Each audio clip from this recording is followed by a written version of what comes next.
eetris Igor ja Rostislav. Antidopingu Expos kiidab kasvuhormooni testi.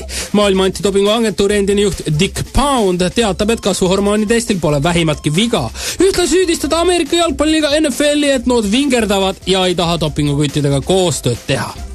Oliver Venno koduklubi FFB Friedrichshafen sai Saksamaa võrkpalli Bundesligas 3 kaotuse kõrvale 12. võidu, alistades NBFDV Rottenburgi 3-0.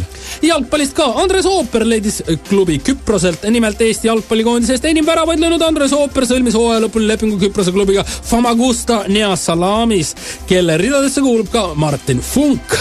USA's Miamis käimas oleval rahvusvahelise purjetamisliidu ISAF maailmakarika teisel etapil Rolex Miami OCR regatil on Lauri Väinsalu hoidmas finnklassis hetkeseisuga 8. kohta. Karl-Martin Rammo on laseril lunastanud finaaliks koha kuldgrupis.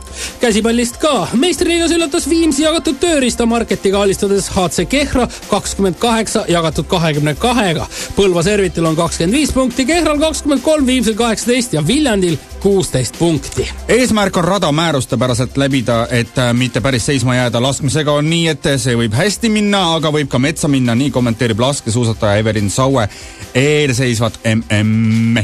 Ja spordiuudised lõpetame küsimusega. Tartu korvpallurid küsivad, miks meie stipid külmutatakse? Ei tea, see oli siis meil uudised spordist.